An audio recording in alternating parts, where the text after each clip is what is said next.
Okay, so quick question. Was anybody else like super shocked when they found out that this was the last episode? I had no idea. Like I legitimately was like, "Wait, what's happening?" Cuz I noticed that it wasn't on the schedule for next week and then I was like, "Oh, because it only has 11 episodes, not 13." I don't know why I thought it was 13, but anyway, hi. But yeah, hello everybody. Welcome back to the channel. Welcome back to another one of our weekly Moriarty the Patriot discussion videos. Actually, the final Moriarty the Patriot discussion video. Well, until not this coming season, but the season after. So spring, not until spring, where we get Core 2.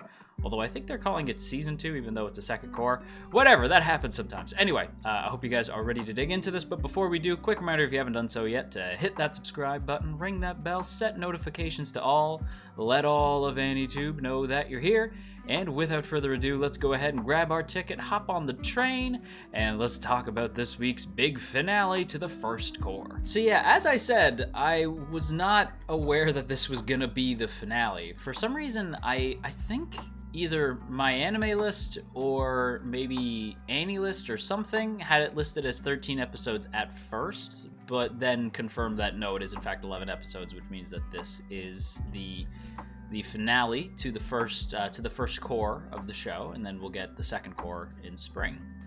And that was a little surprising, but because at first I was just like, this doesn't feel like you guys know I love a good train mystery. Something about trains. Like when you include a train in a show, it just works. I don't know why.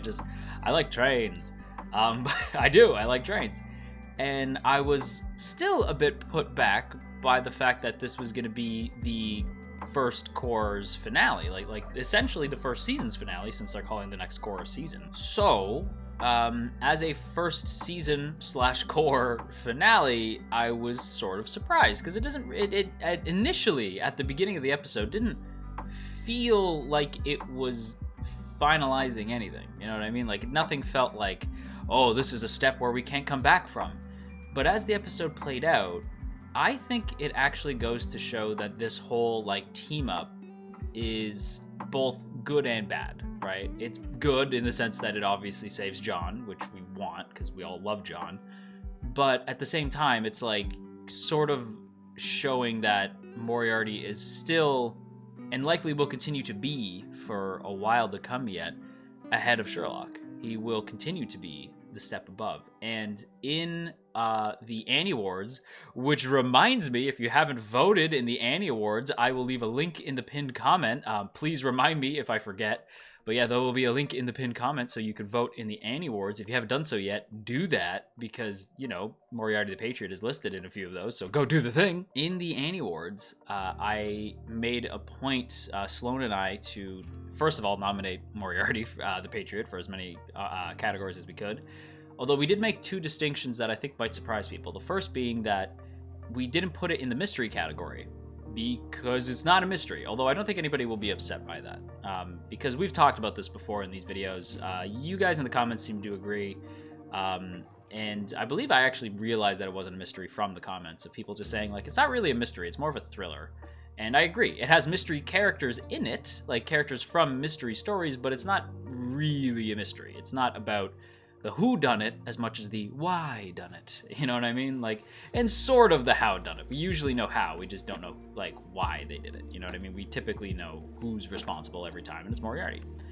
But another thing that I like that, well, not I, but Sloan and I decided on, although I think I was like the one who pushed Sloan into this, was the idea that when you vote, both in protagonist and antagonist, we have William as protagonist and Sherlock as antagonist, because in this version of events we are seeing things from our, like, you always see the story from the protagonist point of view.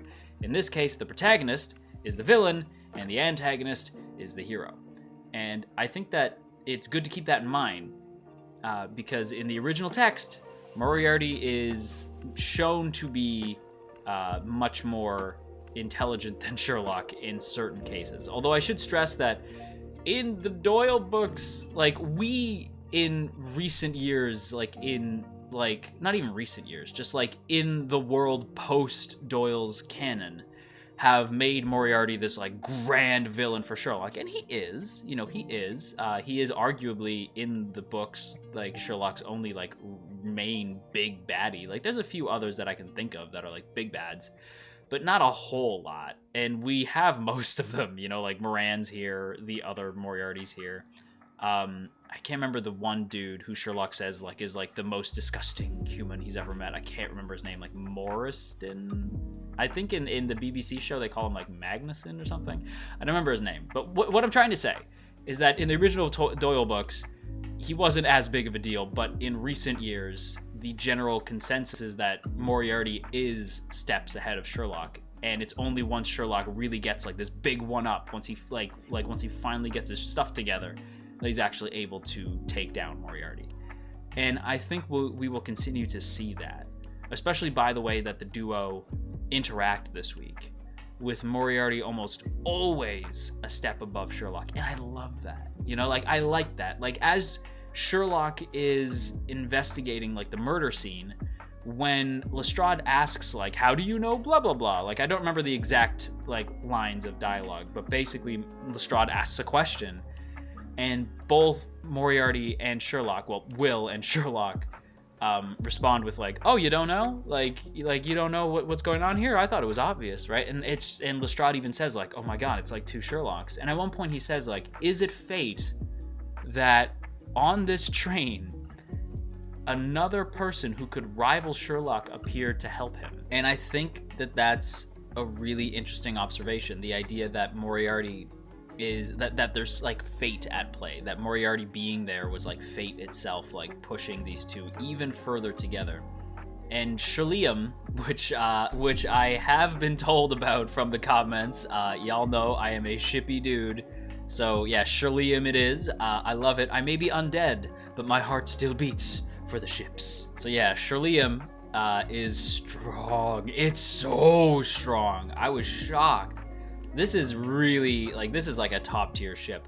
And that kills me, dude, because in every other version of events, it's always John Locke, right? Like, I'm always, in every other retelling of Sherlock, I'm like 9 times out of 10 going to be on Team John Locke. And I still kind of am, right? Because as Moriarty even says himself, they make a good duo, and they do. They always will.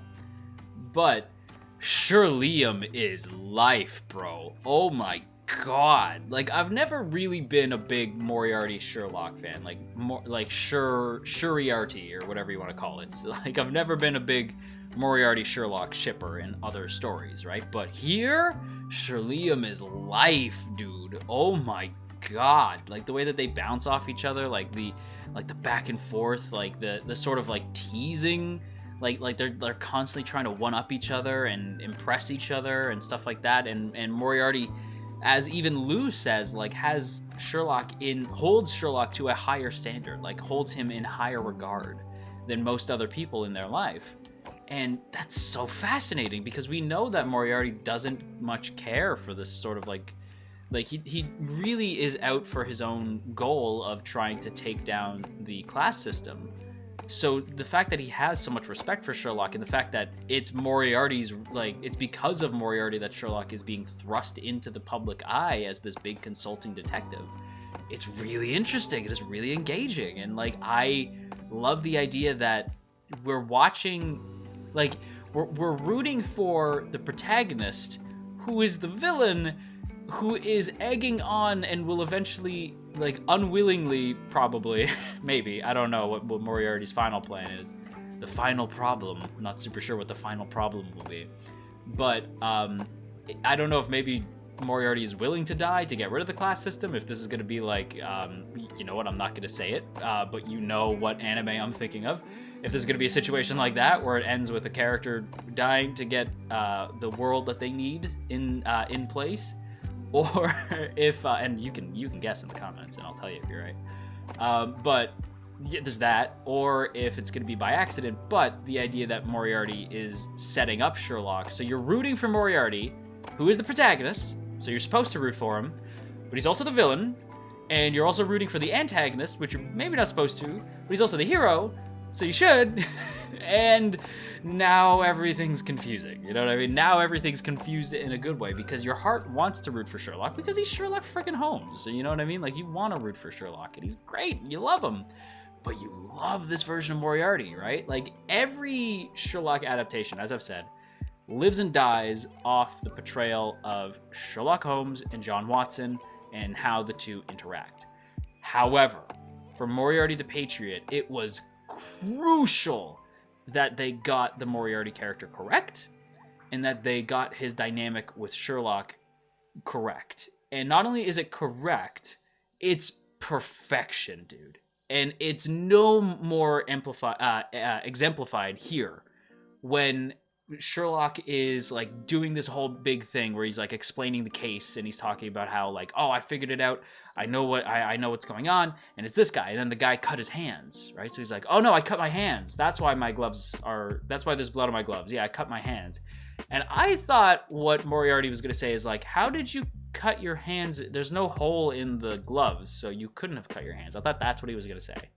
But no, he goes, okay, so if you cut your hands, why is there blood on your glasses? And I'm like, oh, gotcha, bitch. But no, he actually didn't get him. No, instead what happened was Moriarty knew that Sherlock was going to get the correct answer and was ahead of Sherlock the whole time. Like, Moriarty wasn't like way ahead. It's not like he figured out immediately what was going on. It's that he was like a few steps ahead. Not like sprints ahead, not like he's putting Sherlock behind him in the dust, no, but he is still smarter. He's still more clever. He's still a few steps ahead.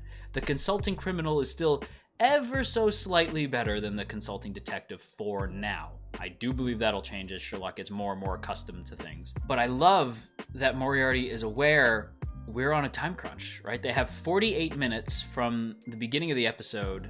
Mind you, it's more like 20 in our time, but like in terms of like the narrative, once they just like find the body, they have 48 minutes to figure out who done it, right? The first time in the history of the show where there's actually a mystery, although it's not much of a mystery because it's not like they present you with culprits or possible suspects, you know, like it's not like they present you with a list of suspects and you're like, I have to guess which one. Like, no, it's not quite like that. But it's just the idea that they have to try to figure out what the hell's happening. And when they do, it's correct, right? Sherlock is able to be like, it's this guy. But the guy had like a way out, right? He's like, oh, I cut my hands, though. I cut my hands. But Moriarty's like, no, but there's blood on your glasses. And the thing is, again, wasn't the dude's blood, right? It wasn't the guy from the end of last week's episode. It wasn't Trevor Redwood is his name. It wasn't the poor dude who got killed. He was a jeweler who was killed when a drugging robbery went awry. And they figured that out right away, that like he even tried to stop the bleeding, which is like really sad. Not Trevor, but the murderer, which is like he really didn't mean to, but he still killed somebody, so you know, lock him up. But it's interesting to me that Moriarty, or friggin', I keep calling him Moriarty, that Will is smart enough to realize that Sherlock is not going to have enough evidence to really get this guy because there's still ways that he can have an alibi. So instead he puts his own blood on different elements of the 5 crewmen. I think it was 5 crewmen, I think, yeah. And he puts blood on this dude's glasses. So it's his blood, but he does it's enough to get the guy arrested, which means he saves John, and he helps Sherlock yet again save the day. So Moriarty is still making Sherlock the lead in his big play where the stage is London itself. And I absolutely just adore the way that they handled this episode. It's fantastic. I love that Moriarty I love that Will sorry. I love that Will says that they make a good pair. I love that Lou is jealous of Sherlock, which was hilarious to me. And the ending. Oh my god, the ending, bro, with Mycroft. what's gonna happen? That was so sick. I lost my mind. Whoever they got to play Mycroft, oh my god, best Mycroft. Like, that voice is perfect. And he meets Queen Victoria in the dark, and then there's that scene with somebody looking through the window, like, who's in the window?